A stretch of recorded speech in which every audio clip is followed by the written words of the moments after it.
आइए हम प्रभु के वचन की ओर चलेंगे। दूसरा कुरिन्थियों 12वां अध्याय का 9वां पद। दूसरा कुरिन्थियों 12वां अध्याय का 9वां पद।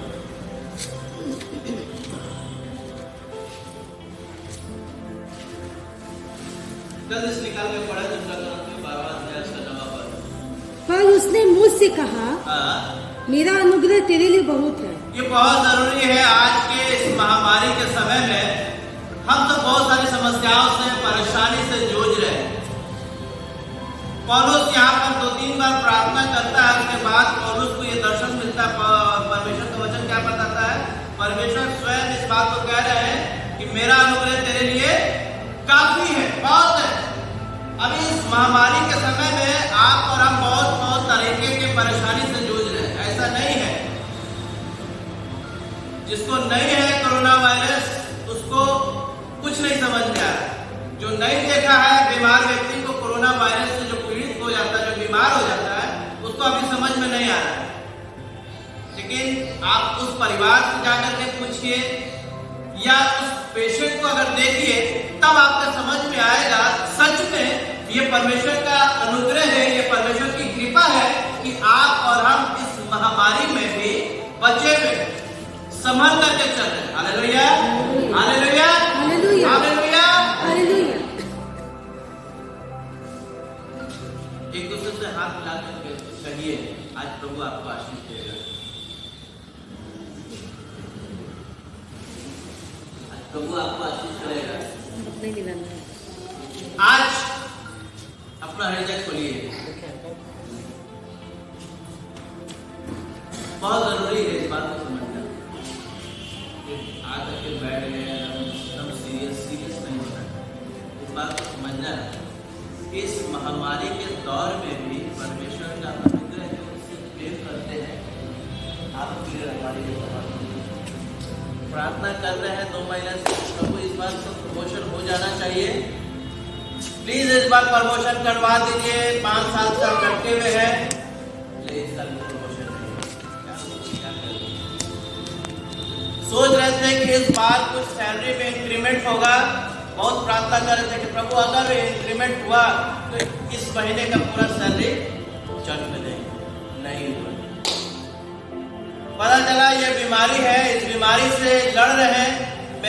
मैं लड़ रहा हूं या मेरे परिवार का कोई जन लड़ रहा है, नहीं ठीक हुआ।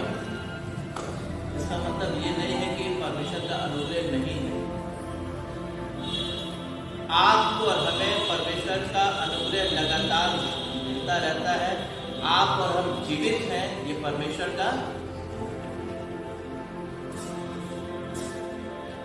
बहुत सारे अभी जब हम इन दिनों आए हैं, 19 तारीख को आए हैं, और तो बहुत मतलब हर दिन कहीं ना कहीं जा करके किसी से हम मिल रहे हैं।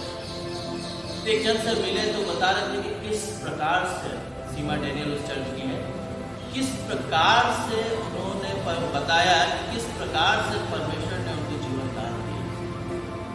बता रही थी कि पूरा रात भर उनको सांस लेने में दिक्कत हो रहा, बुखार हो गया, बुखार होकर के वापस ठीक होकर के घर आए, फिर उनको सांस लेने में दिक्कत हो रहा था, ऑक्सीजन सिलेंडर लगा। रात भर लोग उनको लेकर के अस्पताल का ये अस्पताल, उस अस्पताल कहाँ चक्कर लगाए, कहीं कोई एडमिट नहीं लिया, सिर्फ कोरोना वायरस के कारण। लेकिन ये परमेश्वर का अनुग्रह है कि वो आज जीवित पाएगा। Hallelujah, hallelujah, hallelujah. ऐसा नहीं है कि मेरी पत्नी को परमेश्वर का अनुग्रह नहीं था। ऐसा नहीं है कि बहुत सारे लोगों ने प्रार्थना करी लेकिन फिर भी प्रभु ने अपने पास किया।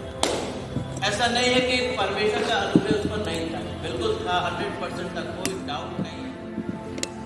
बिल्कुल उस पर भी परमेश्वर का अनुग्रह था कि प्रभु ने उसको अपने पास उठाया। भजनकार 23 अध्याय के 4 पद में लिखा है, चाहे मैं घोर अंधकार की तराई में होकर के चलूं तो भी हानि से ना डरूंगा, क्योंकि मालूम है कि उसका अनुग्रह आपके लिए, हमारे लिए काफी है। हालेलुया। सबसे अच्छी बात तो यही है कि उसका अनुग्रह आपके लिए, हमारे लिए काफी है। आज एक खास बात है, खास बात बताना चाहूँगा। और जब मैं इस बात को सुन रहा था, पढ़ भी रहा था, परमेश्वर ने बहुत आशीष किया। अब मालूम है जब ये आप और हम पढ़ेंगे, सिर्फ सुनने से काम नहीं होगा, बल्कि इस पर अगर हम काम करते हैं, अप्लाई करते हैं, तो यकीनन प्रभु आपको और प्रबंध करेगा, यकीनन और प्रभु ब्लेस करेगा। लूका रचित सुसमाचार उसका 19वां अध्याय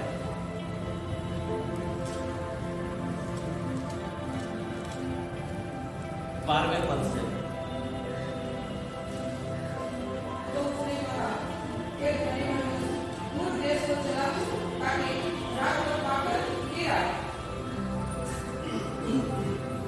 पढ़ते रहे, बाइबल से पढ़िए, कोई मोबाइल से नहीं, बाइबल से पढ़िए।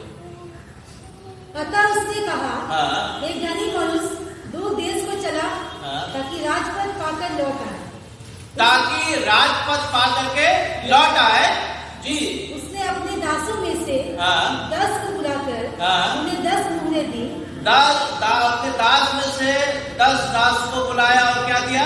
10 मुहरें दी और उनसे कहा, मेरे लौट आने तक लेन देन करना। मेरे लौट आने तक क्या करना है? लेन देन करना है। इंग्लिश में क्या लिखा है? अगर किसी के पास इंग्लिश बाइबल है तो वही called his 10 servants and delivered 10 pounds and said unto them, Occupy till I come. Occupied till I come। बहुत सारे वर्जन में लिखा है do business, make it work. अलग अलग वर्जन में लिखा है अलग अलग तरीके से। हिंदी में हम पढ़ रहे हैं कि उसने 10 किसको बुलाया? सेवकों को बुलाया, 10 सिक्के दिया और कहा कि इसको क्या करना? लेन देन करते रहना। ये अमीर व्यक्ति कोई और नहीं है, बल्कि ये अमीर व्यक्ति हमारा प्रभु यीशु मसीह है, परमेश्वर है। प्रभु यीशु मसीह अपने बाप के पास गया है और आपको और हमें मालूम है कि जब वो लौट करके आएगा तो एक अथॉरिटी के साथ आएगा। एक अपने भेड़िया के समान, भेड़ के समान नहीं आएगा, बल्कि वो एक राजा के समान आएगा और अपना सारा चीज लेकर के आएगा। और क्या कहता है कि मैं राजपद लेकर के लौटूंगा और जब तक मैं ना लौटूं तब तक क्या तुम करते रहना? लेन देन करना। आप और हम यही छूट जाते। मत्ती रचित सुसमाचार में प्रभु यीशु मसीह इस बात को अपने चेलों से कह रहे थे। मत्ती रचित सुसमाचार उसके 28वें अध्याय में 18 से 19-20 पद में पढ़िएगा तो वहां पर लिखा है, और यीशु मसीह ने चेलों के पास आकर के कहा कि स्वर्ग और पृथ्वी का सारा अधिकार मुझे दिया गया है, इसलिए जाओ सारे जाति के लोगों को क्या बनाओ? चेला बनाओ, उन्हें पिता पुत्र पवित्र आत्मा के नाम से बपतिस्मा दो, और जो बातें हैं, जो आज्ञा मैंने तुम्हें दी है उनको मानना सिखाओ। सिक्का आप पर हमें मिल चुका है। सिक्का आप पर हमें मिल चुका है। अब आपका हमारा काम क्या है कि आप और हम उस सिक्के को लेकर के लेन देन करें। कई बार आप और हम किसी लेन देन नहीं करने में चूक जाते। ऐसा नहीं है कि आपके और हमारे पास टैलेंट नहीं है। कोई नहीं कह सकता कि मेरे पास टैलेंट नहीं है या हम नहीं बता सकते। भाई हम लोग घर में किसी ना किसी को सलाह देते हैं कि नहीं देते? पैसा बोलिए, सलाह देते हैं कि नहीं देते? कि आपकी चाची अगर आएंगी ना, चाची अगर ऐसे बोलेंगी तो ये जवाब देना। ऐसा है ना भाई साहब, ये वाला जमीन हमको नहीं जच रहा है, ये जमीन थोड़ा सा बागमुखी है, आगे से चौड़ा है, पीछे से पतला है, आपको हम दूसरा जमीन दिखाएंगे, बहुत बढ़िया स्क्वायर में है, बहुत अच्छे तरीके से अच्छा लोकेशन पे है, क्या लेते हैं? हम लोग सलाह देते हैं कि नहीं देते? फलाना डॉक्टर के पास मत जाना, बड़ी फीस लेता है। ये बार 10 बार बुलाएगा तब जाकर के फीस लेने के बाद ढेर सारा फीस ले लेगा, बार फीस ले लेगा 4-5 महीना, उसके बाद तब असली दवा देते हैं। वहां पर चल जाइए, वहां पर बहुत अच्छा काम करते। हम लोग सलाह देते हैं कि नहीं देते? जी हेलो, सलाह देते हैं ना? ऐसा नहीं है कि आप और हम अपने जीवन में जो आशीष पाई है, जो बरकत पाई, जो अनुग्रह प्रभु के द्वारा, जो दया, जो कृपा प्रभु के द्वारा आप पर हमें मिला है, उस दया को ऐसा नहीं है कि आप और हम बांट नहीं सकते। 100% बांट सकते। आप और हम नहीं बांटते।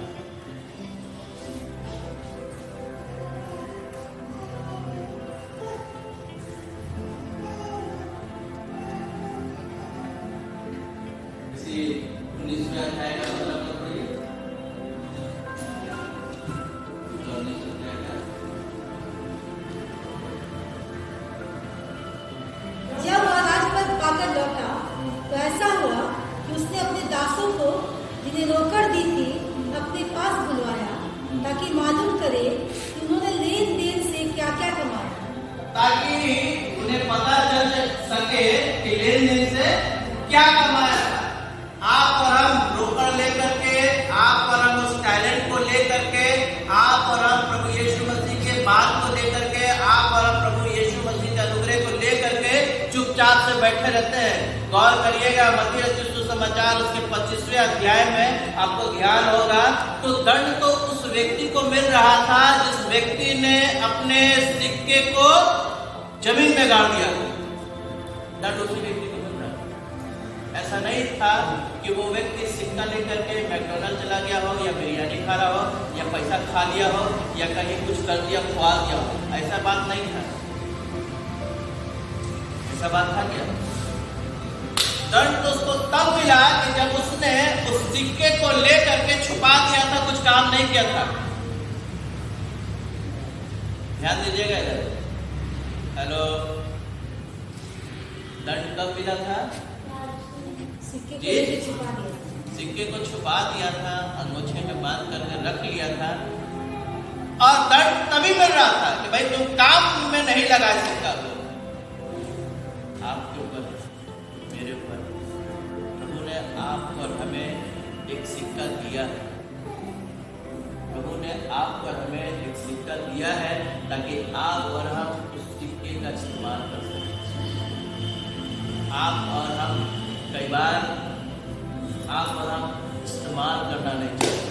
कई बार आप और हम आलसपना में छोड़ो ना, कौन चाहेगा बता दे, छोड़ो ना, क्या बोलेंगे लोग, क्या सोचेंगे। लेकिन आपको बताएं, जो अमीर व्यक्ति अपने दासों को सिक्का दिया था, ऐसा मुश्किल नहीं था कि उस एक सिक्के से सिक्का नहीं कमा सके। 15 पद में क्या लिखा है? लूका 19 अध्याय 15 पद। जब वह राजपद पाकर लौटा तो ऐसा हुआ कि उसने अपने दासों को जिन्हें रोकड़ दी थी जी। अपने पास बुलवाया जी। ताकि मालूम करे कि उन्होंने लेन देन से क्या क्या कमाया। जी, आगे बढ़िए। तब पहले ने आकर कहा, हे स्वामी, तेरी मुहर से 10 और मुहरें कमाई। तेरी मुहरे से मैंने 10 और मुहर। Hallelujah, hallelujah. हाँ, प्रभु के लोगों, आपके और हमारे पास वो रोकड़, वो सिक्का मिला है। अब जरूरी है कि आप और हम उस सिक्के का किस प्रकार से इस्तेमाल करते हैं। आप और हम यूं ही हारने के लिए नहीं बुलाए गए हैं। आप और हम यूं ही बंधन में बंधने के लिए नहीं बुलाए गए हैं। आप और हम बुलाए गए हैं ताकि आप और हम उस विजेता टीम में बुलाए गए हैं, विजय को प्राप्त कर सके, जय आप और हम प्राप्त कर सके। रोमियो 8 उसके 37 में लिखा है, पिछले बार हम लोग देख रहे थे कि आप और हमें उसने जयवंत से भी बढ़कर, आपके पास वो सिक्का है। ऐसा नहीं है कि आप उस सिक्के से कमा नहीं सकते। आपको मालूम है यूसुफ के बारे में, हम लोग बहुत अच्छे तरीके से मालूम है। यूसुफ को उसके भाइयों ने गड्ढे में फेंक दिया था। कहाँ फेंक दिया था? गड्ढे में। ऐसा नहीं था कि अब यूसुफ को अब तो कुछ नहीं होगा, पता नहीं कभी जिंदा रह बच पाएंगे कि नहीं बच पाएंगे, पता नहीं कभी निकल पाएंगे कि नहीं निकल पाएंगे। ऐसा नहीं, ऐसा बिल्कुल नहीं। यूसुफ के पास वो सिक्का था और उसने उस सिक्के का इस्तेमाल किया। यूसुफ गड्ढे में था, लेकिन उसी गड्ढे में से निकल करके यूसुफ मिस्र के ऊंचाइयों को चला। Hallelujah, hallelujah. हाँ, परमेश्वर ने आपके और हमारे हाथों में सिक्का तो दिया है। अब जरूरी है कि आप और हम उस सिक्के से इस्तेमाल करते हैं, उस सिक्के को इस्तेमाल करते हैं कि नहीं करते हैं। ये दास को रोकड़ मिला था। जब राजपद लेकर के प्रभु यीशु मसीह आएगा तो अपना हिसाब किताब लेगा। हमें से हर एक को अलग अलग गुण मिला है। किसी को 1-to-1 काउंसलिंग करने का, किसी को बहुत अच्छे से बात करने का, किसी को गाना गाने का, किसी को बजाने का, किसी को देने का। आप किस तरीके से अपने गुण को चमका रहे हैं, या आप किस तरीके से अपने टैलेंट को या अपने सिक्के का इस्तेमाल कर रहे हैं। जब आप और सिक्के को इस्तेमाल करेंगे ना, तब आप और हम उस सिक्के से 10 सिक्का और है ना, लिखा हुआ है ना 16वें पद में, क्या लिखा हुआ है जी? 16वां पद। तब बलि ने आकर कहा, हाँ। हे स्वामी, हे स्वामी, तेरी मुहर से 10 और मुहरें कमाई। तेरी मुहर से मैंने क्या किया है? 10 मोहरे और कमाई है। आप और हम जब आप अपने उस सिक्के का, आप और हम जब उस टैलेंट का, आप और हम उस चीज का जब इस्तेमाल करेंगे, तो यकीनन आप और हम परमेश्वर के राज्य में उस सिक्के से बहुत सारे सिक्के कमा सकते हैं। बस जरूरी है कि आप और हम इस्तेमाल करें। ऐसा नहीं था कि उस समय का सिचुएशन जो आज का सिचुएशन है बिल्कुल अलग है, ऐसा बिल्कुल नहीं था। अगर हम इसी का अध्याय का 14 पद पढ़िए तो, परंतु उसके नगर के रहने वाले, बहुत ध्यान से सुनिएगा जी, परंतु उसी के नगर के रहने वाले उससे बैर रखते थे, उससे यानी उसके मालिक से बैर रखते थे जी। और उसने पीछे दूतों के द्वारा कहला भेजा, हाँ। हम नहीं चाहते कि यह हम पर राज करे। वो नहीं चाहते हैं कि हम पर राज कर। ऐसा नहीं है कि बहुत माहौल बहुत अच्छा था, उसके मालिक से लोग बैर रखते थे, उससे उसके सेवकों से बैर रखते थे। हो सकता है कि आज के कंटेंट में देखें, आज के माहौल में देखें, हो सकता है शायद आप पर हमारे जीवन में हो, आपके परिवार के लोग आपको नहीं अच्छा समझते होंगे, या आपके मोहल्ले वाले लोग आपका मजाक उड़ाएं, या आपके आसपास बैठने वाले लोग आपके लिए कानाफूसी करें। उस समय का भी माहौल अच्छा नहीं था, लेकिन फिर भी खराब माहौल में भी उस सेवक ने एक सिक्के से 10 सिक्के। आप और हम नहीं कमा सकते, बिल्कुल ऑफकोर्स आप और हम कमा सकते हैं। परमेश्वर का वचन कहता है, ना मैं तुझे छोड़ूंगा, ना कभी मैं तुम्हें। आप और हम बुलाए ही इसलिए गए हैं ताकि आप और हम बीच ना। वो नहीं कहता कि तुम गड्ढे में पड़ गए हो, अब तुम बीमारी अवस्था में हो तो हम छोड़ देंगे। वो परमेश्वर का वचन कभी नहीं कहता है कि तुम जंगल के सफर में हो, समस्याओं से गुजर रहे हो तो हम तुम्हारा चरवाही छोड़ देंगे। परमेश्वर का वचन कभी नहीं कहता है। परमेश्वर का वचन तो यही कहता है, मैं तुम्हारे साथ हूँ। परमेश्वर का वचन यही कहता है कि मैं तुम्हारा चरवाहा हूँ। हालेलुया। जरूरी है कि आप और हम अपने उस सिक्के का इस्तेमाल करें। कई बार हम लोग सोचते हैं कि कुछ होगा कि नहीं होगा, कैसे हम बोलेंगे, कैसे हम उस सिक्के को यानी यीशु मसीह को रखें, कैसे, पता नहीं क्या होगा। आप और हमें पढ़ लीजिए सबोपदेशक 11वां अध्याय उसका 4था पद पढ़िए। सबोपदेशक 11वां अध्याय उसका 4था पद जी। जो वायु को ताकता होगा रहेगा, हाँ। वह बीज बोने न पाएगा। जो वायु को ताकेगा वो बीज बोने न पाएगा, वो नहीं पाएगा। और जो बादलों को देखता रहेगा, हाँ। वो लौने न पाएगा। लौने नहीं पाएगा। जो वायु को देखेगा, अभी बाप रे बहुत तेज हवा चल रहा है, अभी तो बड़ा समस्या चल रहा है भैया, कोरोना का सिस्टम चल रहा है, बहुत खराब समय है, सावधानी रखना है। ऐसा नहीं है कि सावधानी नहीं रखना है तो जैसे मन तैसे चले जा रहे, नहीं, सावधानी रखना है। ये नहीं सोचना कि पता नहीं अगला क्या सोचेगा, ये नहीं सोचना है कि पता है इस समय का माहौल बहुत खराब चल रहा है। ये है जो वायु को देखेगा वो बीज नहीं बोने पाएगा। आप पर हमें बुलाया गया है ताकि आप वह बीज हो सके। यह शायद अभी इसका 55वां है, उसके 11वां पद को पढ़िएगा, एक बड़ा आशीष भरा बात लिखा है जी।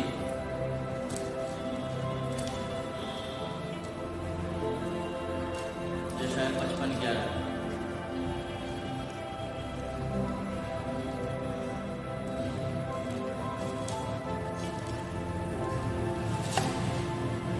उसी प्रकार से हाँ। मेरा वचन भी होगा, हाँ। जो मेरे मुख से निकलता है, जी। वह व्यर्थ ठहरकर मेरे पास न लौटेगा, परंतु फिर से जो पढ़िए। उसी प्रकार से हाँ। मेरा वचन भी होगा, हाँ। जो मेरे मुख से निकलता है, हाँ। वह व्यर्थ ठहरकर मेरे पास न लौटेगा, व्यर्थ ठहरकर मेरे पास ना लौटेगा, परंतु जो मेरी इच्छा से है, हाँ। उसे वह पूरा करेगा। जो मेरी इच्छा के अनुसार होता है उसको वो क्या करेगा? पूरा करेगा। और जिस काम के लिए बस मैंने उसको भेजा वो उसे सफल बनाएगा। धन्यवाद। प्रभु के लोगों, उसका वचन जो है कभी उसके पास व्यर्थ नहीं लौटता है। बस आपका और हमारा काम ये है कि उसके वचन को क्या करना है, बोल देना है, उसके वचन को बोल देना है। आप और हमारे पास जो टैलेंट है, 10 सेवक बुलाए थे, 10 को एक समान सिक्का मिला था। ऐसा नहीं है कि किसी को 5 मिला था, किसी को 10 मिला था। 10 को 10 सिक्का, यानी सबको एक एक सिक्का मिला था। एक एक सिक्का मिला था। उस एक व्यक्ति ने, हो सकता है आपका टैलेंट अलग हो, एक व्यक्ति ने 10 सिक्का कमाया, एक व्यक्ति ने 5 सिक्का कमाया। कोई जरूरी नहीं है कि आप पास्टर के समान खड़े होकर के प्रीच करें। हर का सिक्का, हर का टैलेंट अलग अलग होता है, लेकिन जरूरी है कि आप उस टैलेंट का इस्तेमाल करें। यदि आप और हम उस टैलेंट का नहीं इस्तेमाल करेंगे तो देखिए क्या होगा। उसी 19 अध्याय का 20 पद जी, लूका 19 अध्याय का 20 पद। लूका तीसरे ने आकर कहा, ये स्वामी, देख तेरी मुँह गया है, जिसे मैंने अंगूठे में बांध रखा था। आगे बढ़िए।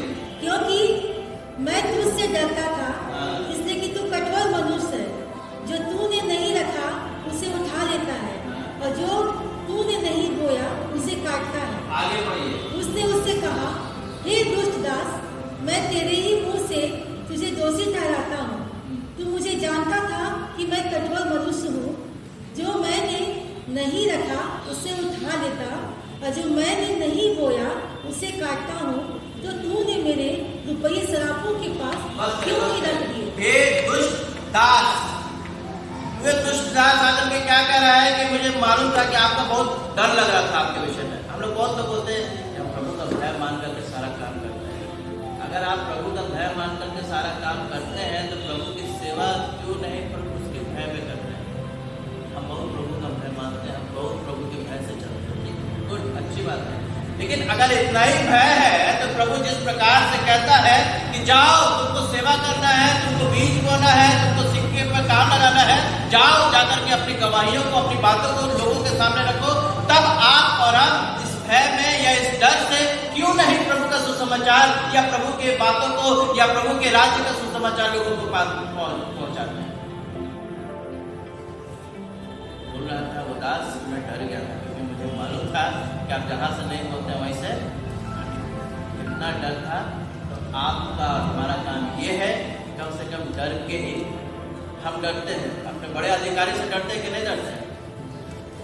अगर बैंक मैनेजर बोलेगा कि नहीं साहब सुरेंद्र जी आपको 8 बजे आना है, ऑफिस का टाइम है, हम डर के मारे या मजबूरी में या किसी तरीके से जाते हैं कि नहीं जाते अपने काम पर? कि हम लेट नहीं करते हैं कहीं हमारा हाफ डे का सैलरी कट ना जाए। हम जब उन संसार के अधिकारियों के डर के मारे जब हम समय से पहुंच सकते हैं, काम कर सकते हैं, अप टू डेट कर सकते हैं चीज़ों को, तब हम जो इस संसार का स्वामी है, संसार का अधिकार है, उसके डर से क्यों ना हम परमेश्वर के राज्य का काम करें। दंड तो उसको मिला था जिसने सिक्के का काम नहीं किया था। ऐसा नहीं था कि वो सिक्का खा गया, ऐसा नहीं है कि वो सिक्के से खूब एंजॉय किया था, पार्टी बनाया था। सिक्का रखा तो था, लेकिन वही पर अमीर व्यक्ति क्या कह रहा है, हे दुष्ट दास, तुम्हारा काम नहीं है रिजल्ट देखने का, बस तुम्हारा काम क्या है कि तुम इन्वेस्ट करो, तुम्हारा काम है वो देना, तुम्हारा काम है सुसमाचार बता देना, आगे परमेश्वर का काम। ख्याल रहे प्रभु के लोगों, प्रभु ने आज पर हमें अपने अनुग्रह में बढ़ाया है, बुलाया है। ख्याल रहे कि उस सिक्के को लेकर के हम बैठे ना रहे, गाड़ ना दे जमीन में। यदि हम गाड़ेंगे, जब समय आएगा परमेश्वर पूछेगा, बताओ बेटा तुमको ये गुण था, तुम्हारे पास ये टैलेंट था, तुमने इस्तेमाल क्यों नहीं किया? कहीं उस समय ना कहे कि हे दुष्टदास, वहाँ भेजो जहाँ पर दांतों का पिसना और रोना है, अंधेरे कमरे में आपको हमें जाना ना पड़े। ख्याल रहे समय है आपके और हमारे पास, समय रहते हम सब काम कर ले, ताकि उसका अनुग्रह आपके और हमारे जीवन में, हमारे पूरे परिवार में बरकरार रहे। आइए आप सामर्थ्य प्रभु यीशु, हम धन्यवाद करते हैं उत्तम वचन के प्रभु जी, हमारे हृदय को प्रभु यीशु आपके पवित्र से सील करते हैं। दुष्ट बीज न चुराने वाला हो सके, बल्कि हम आप में बढ़ने वाले हो सके, आपकी उपस्थिति में आगे जाने वाले हो सके।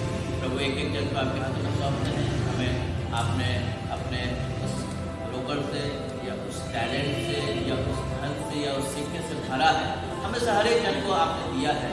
प्रभु बोले दीजिए कि हमें तैयार करें, हमें उभारिए प्रभु जी, हमें कायल करिए प्रभु जी, ताकि हम और अधिकाई से हम आपकी सेवा में बढ़ सकें प्रभु जी। चाहे जो आपने हमें गुण दिया है, जिस प्रकार का भी गुण है, चाहे वो बात करना, प्रार्थना करना, काउंसलिंग करना, या किसी की सेवा करना, या धन के द्वारा किसी को देने से हम मदद करते हैं, प्रभु हमें सबको प्रभु तैयार करें प्रभु जी, ताकि हम ईमानदारी के साथ आपके अनुग्रह में लगातार आपकी सेवा में बढ़ते चले जाएं। हाँ प्रभु, आपने हमें दिया है, यह आपकी महानता है, हम बदले में क्या दे सकते हैं प्रभु। एक एक जन को आपके हाथों में सौंपते हैं और हम आपकी महिमा चाहते हैं। लगातार आपकी महिमा हमारे जीवन में, आज का वचन हम सबकी आशीष का कारण है। धन्यवाद के साथ प्रार्थना धार करता प्रभु यीशु के